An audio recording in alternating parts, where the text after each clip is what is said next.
വനിതകളുടെ എണ്ണം വർദ്ധിപ്പിക്കണമെന്നുള്ള പൊതുധാരണയുണ്ടായപ്പോൾ പേരാവൂരിൽ KK ശൈലജ ടീച്ചറും തളിപ്പറമ്പിൽ PK ശ്യാമള ടീച്ചർ മത്സരിക്കണമെന്ന് തീരുമാനിച്ചു.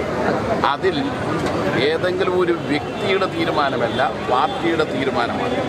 തീർച്ചയായും ശ്യാമള ടീച്ചർ ജയിക്കുമെന്നായപ്പോൾ UDFൻ്റെ പിന്തുണയും വാങ്ങി ശ്യാമള ടീച്ചറെയല്ല ഇടതുപക്ഷത്തെയും CPMനെയും പരാജയപ്പെടുത്താമെന്നാണ് TK ഗോവിന്ദൻ മാഷ് കരുതുന്നതെങ്കിൽ ജനങ്ങളത് വകവെച്ചു കൊടുക്കില്ല. എല്ലാ കാലത്തും വഞ്ചകരെ തിരിച്ചറിഞ്ഞതാണ് ഈ നാട്. 2 സ്ത്രീകളെ മത്സരിപ്പിക്കണം എന്നതാണ് ആവശ്യം എന്ന് പറഞ്ഞു. അപ്പോൾ അങ്ങനെയെങ്കിൽ എന്തുകൊണ്ട് സുകന്യയെ മത്സരിപ്പിച്ചുകൂടാ? എന്താണ് PK ശ്യാമളയെ മത്സരിപ്പിക്കേണ്ടി വന്ന കാരണം എന്നാണ് ഇപ്പോൾ അദ്ദേഹം പറയുന്നത്, ഗോവിന്ദൻ മാഷ് പറയുന്നത്. എന്നോട് മാധ്യമ സുഹൃത്തുക്കൾ നേരത്തെ ചോദിച്ചപ്പോൾ പറഞ്ഞ മറുപടി തന്നെയാണ് എനിക്ക് പറയാനുള്ളത്. അത് സ്ഥാനാർത്ഥിയായി മത്സരിക്കാൻ ഇനിയും കഴിവും യോഗ്യതയുമുള്ള ഞങ്ങളെക്കാൾ കൂടുതൽ പ്രാപ്തിയുള്ളവർ ഇനിയുമുണ്ട്. എല്ലാവരെയും സ്ഥാനാർത്ഥിയാക്കാൻ നിയമസഭാ തെരഞ്ഞെടുപ്പിൽ കഴിയില്ല. നാം തിരിച്ചറിയേണ്ട ഒരു കാര്യം, 5.5 ലക്ഷത്തിലേറെ പാർട്ടി അംഗങ്ങൾ കേരളത്തിലുണ്ട്. നിയമസഭയിലേക്കാണെങ്കിൽ ഇപ്പോൾ 6 സ്വതന്ത്രന്മാരുൾപ്പെടെ 81 സ്ഥാനാർത്ഥികളെയാണ് പ്രഖ്യാപിച്ചിട്ടുള്ളത് പാർട്ടി. ഇനി 5 സ്വതന്ത്രന്മാരെ കൂടി തീരുമാനിച്ച് പ്രഖ്യാപിക്കേണ്ടതുണ്ട്. 75 പേരാണ് പാർട്ടിയുടെ ചിഹ്നത്തിൽ മത്സരിക്കുന്നവർ. 10-12 പേർക്ക് മന്ത്രിമാരാകാനും കഴിഞ്ഞേക്കും. ഇത്തരത്തിലുള്ള വർഗവഞ്ചകരെ തിരിച്ചറിയും. അദ്ദേഹം താൻ മത്സരിക്കുമെന്നും UDFൻ്റെ പിന്തുണ തേടുമെന്നുമാണ് പറഞ്ഞത്. അതാണ് രാഷ്ട്രീയ വഞ്ചന.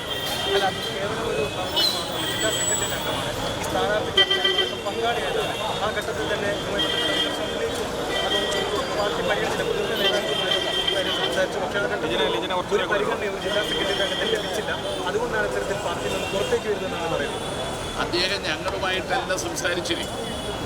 പക്ഷേ അദ്ദേഹത്തിൻ്റെ പേര് ആരും തന്നെ പറഞ്ഞിട്ടില്ല. പാർട്ടിയിൽ ഒരാളും തന്നെ തന്നെ പിന്തുണക്കുന്നില്ല എന്ന് വന്നപ്പോഴാണ് ഞങ്ങളോട് പറഞ്ഞത്. എന്നെ നിങ്ങളുടെ കൂട്ടത്തിലുള്ള ആരും ആ പേര് പറഞ്ഞില്ലല്ലോ. ആ സങ്കടം അദ്ദേഹത്തിനുണ്ട്. പക്ഷേ ഗോവിന്ദൻ മാഷ് അടക്കമുള്ള പാർട്ടിയുടെ പൊതു തീരുമാനം വന്നാൽ ആ പാർട്ടി തീരുമാനത്തോടൊപ്പം നിൽക്കാൻ ബാധ്യതപ്പെട്ട ഒരു കമ്മ്യൂണിസ്റ്റുകാരൻ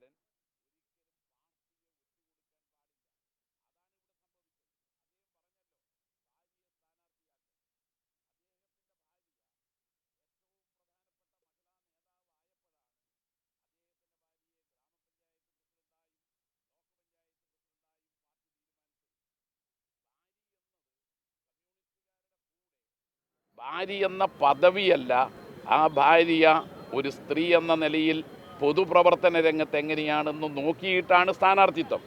അതിന് അദ്ദേഹം തന്നെ മാധ്യമ സുഹൃത്തുക്കളോട് പറഞ്ഞു, എൻ്റെ ഭാര്യ സർവ്വതാ യോഗ്യതയായതുകൊണ്ടാണ് സ്ഥാനാർത്ഥിയാക്കിയത്. അതുപോലെ യോഗ്യതയുള്ള ഒരാളാണ് PK ശ്യാമള ടീച്ചർ എന്ന ബോധ്യമാണ് പാർട്ടിക്കുള്ളത്. സമയത്തൊക്കെ വലിയ വിമർശനങ്ങൾ, രൂക്ഷമായ ഭാഷയിലുള്ള വിമർശനങ്ങൾ പാർട്ടി കമ്മിറ്റികൾ തന്നെ ഉയർന്നുവെന്നും വളരെ ചുരുക്കം ചില ആളുകൾ മാത്രമാണ് പിന്തുണച്ചതെന്നും അദ്ദേഹം പറയുന്നു. വസ്തുതയല്ല എന്നും അതിലെല്ലാം പങ്കെടുത്ത ഒരാളെന്നുള്ള നിലക്ക് എനിക്ക് ഉറപ്പിച്ചു പറയാൻ കഴിയും.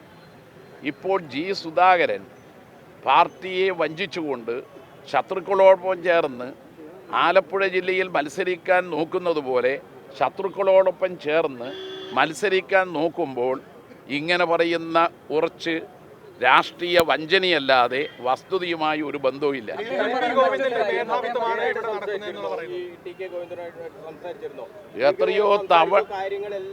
എത്രയോ തവണ സംസാരിച്ചു. അദ്ദേഹം പാർട്ടിയെ വഞ്ചിക്കരുത് എന്ന് ഞങ്ങൾ ആവശ്യപ്പെട്ടു. ഇന്ന് ഉച്ചയ്ക്ക് 2 മണിക്ക് EP ജയരാജൻ്റെ വീട്ടിൽ വെച്ച് അദ്ദേഹവുമായി സംസാരിച്ചിട്ട് പോലും അവിടെ നിന്ന് കണ്ണൂരിലേക്ക് വരുമ്പോൾ നമ്മുടെ പ്രസ് ക്ലബ്ബ് ബുക്ക് ചെയ്ത് വാർത്താസമ്മേളനം നടത്താനുള്ള തീരുമാനമെടുത്തത് പാർട്ടിയെ വഞ്ചിക്കാനായിരുന്നു, സ്ഥാനാർത്ഥിത്വം പ്രഖ്യാപിക്കാനായിരുന്നു, UDFൻ്റെ പിന്തുണ തേടാനായിരുന്നു.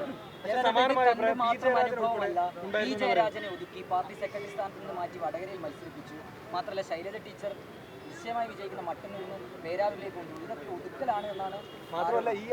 എന്നെ ഒതുക്കിയതാണെന്ന് ഞാൻ കരുതുന്നില്ല. കഴിഞ്ഞ ലോക്സഭാ തെരഞ്ഞെടുപ്പിൽ കണ്ണൂരിൽ എന്നെ മത്സരിപ്പിച്ച് ഒതുക്കിയതാണെന്ന് ആരെങ്കിലും പറഞ്ഞാൽ ഒതുക്കലല്ല. ഞാൻ 2 തവണ MLA ആയിട്ടുണ്ട് എടക്കാട് മണ്ഡലത്തിൽ നിന്ന്. കണ്ണൂർ അസംബ്ലി മണ്ഡലത്തിൽ ഉപതെരഞ്ഞെടുപ്പ് വന്നപ്പോൾ എന്നെ മത്സരിപ്പിച്ചിട്ടുണ്ട്. അത് ഒതുക്കലാണെന്ന് ഞാൻ കരുതുന്നില്ല. ടി.കെ. ഗോവിന്ദൻ മാഷ് മാത്രമല്ല, പി. ജയരാജൻ, ഒപ്പം തന്നെ സഹദേവൻ അടക്കമുള്ള ആളുകൾ സെക്രട്ടേറിയറ്റിലാവട്ടെ ജില്ലാ കമ്മിറ്റിയിൽ ഇതേ സമാന അഭിപ്രായം പങ്കുവച്ചിരുന്നു. ഈ സ്ഥാനാർത്ഥിത്തെക്കുറിച്ചും മറ്റ് സമാനമായി ഇയാൾ ഉന്നയിച്ച വിമർശനങ്ങളെന്നാണ് പറയുന്നത്. അത് വസ്തുതയല്ല.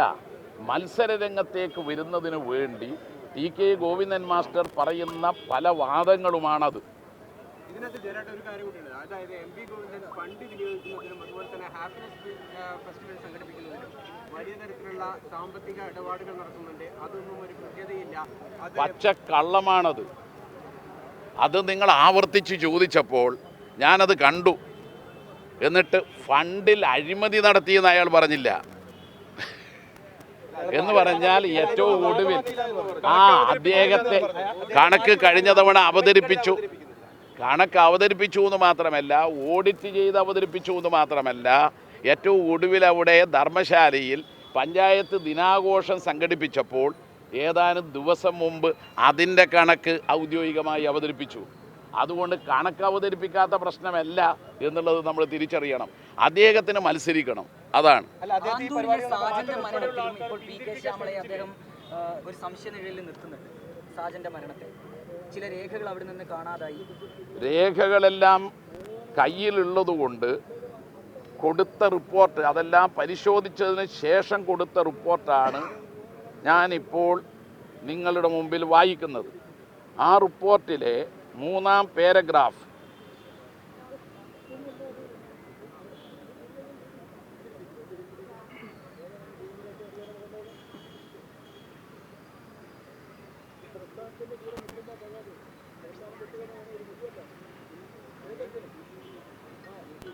ഞാനതിൻ്റെ ഉള്ളടക്കം പറയാം.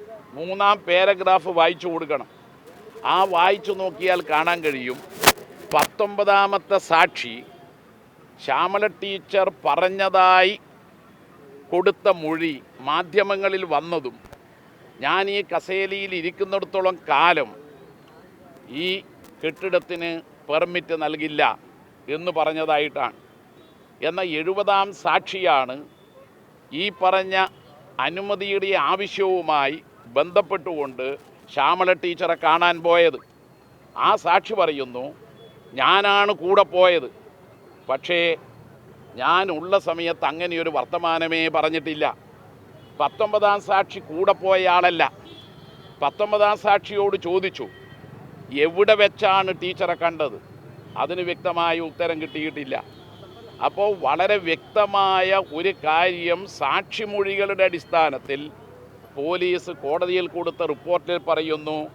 ഈ തെളിവുകളുടെ അടിസ്ഥാനത്തിൽ ഞാൻ ഇരിക്കുന്നിടത്തോളം കാലം പെർമിറ്റ് കൊടുക്കില്ല എന്ന് ടീച്ചർ പറഞ്ഞതായി ഒരു എവിഡൻസും ഇല്ലെന്ന് മാത്രമല്ല, ടീച്ചർ കുറ്റക്കാരിയാണെന്ന് കണ്ടെത്താനുള്ള യാതൊരു വസ്തുതയുമില്ല എന്ന് മാത്രമല്ല, അതിൽ കാണാൻ കഴിയേണ്ട മറ്റൊരു കാര്യം, സാജൻ്റെ ആത്മഹത്യക്ക് ശേഷം സാജൻ്റെ ഭാര്യാപിതാവ് പുരുഷോത്തമൻ പാർട്ടിയുടെ മുമ്പാകെ വന്നപ്പോൾ അവരുടെ ഹർജി വാങ്ങി അന്നത്തെ തദ്ദേശ മന്ത്രി മൊയ്തീൻ്റെ കയ്യിൽ അത് കൊടുക്കുകയും ഒരു ഉയർന്ന ഉദ്യോഗസ്ഥന്മാർ ടൗൺ പ്ലാനിംഗ് ഓഫീസിൽ നിന്ന് വരികയും അവർ പരിശോധിക്കുകയും ചെയ്തു. കെട്ടിട പരിശോധനയിൽ അവർ കണ്ടെത്തിയ 7 അപാകതകൾ അത് പുരുഷോത്തമന് കൊടുത്തു. അത് കൊടുത്തതിനെ തുടർന്ന് അതിൽ ചില അപാകതകൾ പരിഹരിച്ചു. ബാക്കി അപാകതകൾ പരിഹരിക്കുമെന്ന് ഒരു ഉറപ്പും കൊടുത്തു രേഖാമൂലം. അതിനെ തുടർന്നാണ് അന്ന് ടെമ്പററി പെർമിറ്റ് കൊടുത്തത്. ഇപ്പോൾ പാർത്ത കൺവെൻഷൻ സെൻറ്റർ പ്രവർത്തിക്കുന്നത് ആ ടെമ്പററി പെർമിറ്റിൻ്റെ അടിസ്ഥാനത്തിലാണ്. കേരള ബിൽഡിംഗ് റൂൾ അറിയുന്ന എല്ലാവർക്കും അറിയാം, പഞ്ചായത്ത് പ്രസിഡൻറ്റിനോ മുനിസിപ്പൽ ചെയർമാനോ കോർപ്പറേഷൻ മേയർക്കോ ഭരണസമിതികൾക്കോ ഈ പെർമിറ്റ്, നിർമ്മാണ പെർമിറ്റ് കൊടുക്കുന്നതിനോ ബിൽഡിംഗ് പണിതതിന് ശേഷം ഒക്യുപ്പൻസി സർട്ടിഫിക്കറ്റ് കൊടുക്കുന്നതിലോ ഒരധികാരവുമില്ല. അത് ചട്ടപ്രകാരം ചില ഉദ്യോഗസ്ഥന്മാർക്കുള്ള അധികാരമാണ്. എന്നാൽ മെയ് 19-ാം തീയതി ആ പാർത്ത കൺവെൻഷൻ സെൻറ്ററിൽ ഒരു കല്യാണത്തിന് ടീച്ചർ പോകുന്നതിനാൽ ടീച്ചർ സെക്രട്ടറിയോട് പറഞ്ഞതായി സാക്ഷിമൊഴികളും തെളിവുകളുമുണ്ട്. ഞാൻ അടുത്ത ദിവസം അവിടെ വിവാഹത്തിന് പോകേണ്ടതാണ്.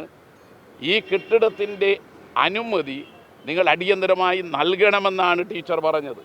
അതുകൊണ്ട് ഞാൻ കസേലയിൽ ഇരിക്കുന്നിടത്തോളം കാലം ഈ കെട്ടിടത്തിന് അനുമതി കൊടുക്കില്ല എന്ന് ടീച്ചർ പറഞ്ഞിട്ടേയില്ല. ഒറ്റ കാര്യം കൂടി, ഇന്നൊരു ജില്ലാ കമ്മിറ്റി അംഗം ഉദ്യോഗം നടന്നപ്പോൾ പി ജയരാജൻ പറഞ്ഞു നടപടിയെടുക്കും എന്ന് പറഞ്ഞിരുന്നു. അതിനുശേഷം എം വി ജയരാജനും പി ജയരാജനും ഒക്കെ അതിൽ പ്രസംഗിച്ചിരുന്നു. നടപടി എടുക്കുമെന്ന് പറഞ്ഞിരുന്നു. നടപടി എടുക്കുമെന്ന് പറഞ്ഞതുകൊണ്ട് അവർ പാർട്ടിക്ക് അനഭിതരായി മാറുന്ന ഒരു സാഹചര്യമായി മാറുന്ന സ്ഥിതിയാണ്. പി ജയരാജൻ ഇപ്പോഴും തളിപ്പറമ്പിൽ ഈ തെരഞ്ഞെടുപ്പിൽ ശ്യാമള ടീച്ചറെ വിജയിപ്പിക്കുന്നതിന് വേണ്ടി അവിടെ പ്രവർത്തിച്ചു കൊണ്ടിരിക്കുകയാണ്. ഞാൻ അവിടെ നിന്നാണ് ഇപ്പോൾ വരുന്നത്.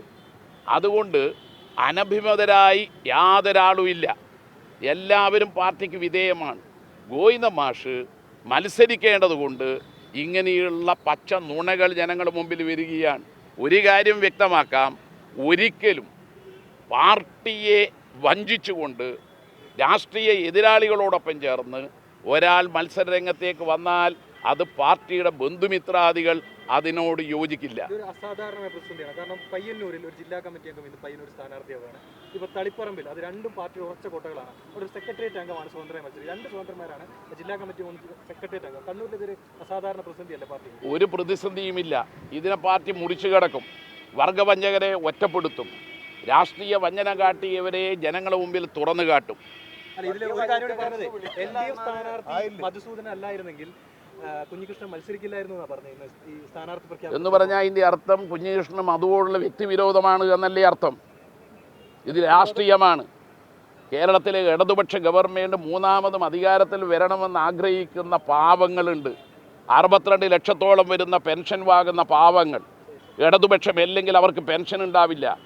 AK ആന്റണി മുഖ്യമന്ത്രിയായപ്പോൾ 32 മാസമാണ് പെൻഷൻ കുടിശ്ശിക. ഉമ്മൻചാണ്ടി മുഖ്യമന്ത്രിയായപ്പോൾ 18 മാസമാണ് കുടിശ്ശിക. പെൻഷൻ കൈക്കൂലിയാണെന്ന് പറഞ്ഞതാണ് KC വേണുഗോപാൽ. അവരധികാരത്തിൽ വരണമെന്നാണോ ഇവർ പറയുന്നത്? 5,384,000 വീട് പാവങ്ങൾക്ക് പണിത് കൊടുത്ത സർക്കാർ വീണ്ടും വരണമെന്നും അവശേഷിക്കുന്ന 1,00,000 പേർക്ക് വീട് വെച്ച് കൊടുക്കാൻ ആഗ്രഹിക്കുന്നുവെന്നുമാണ് പാവങ്ങളുടെ ചിന്ത.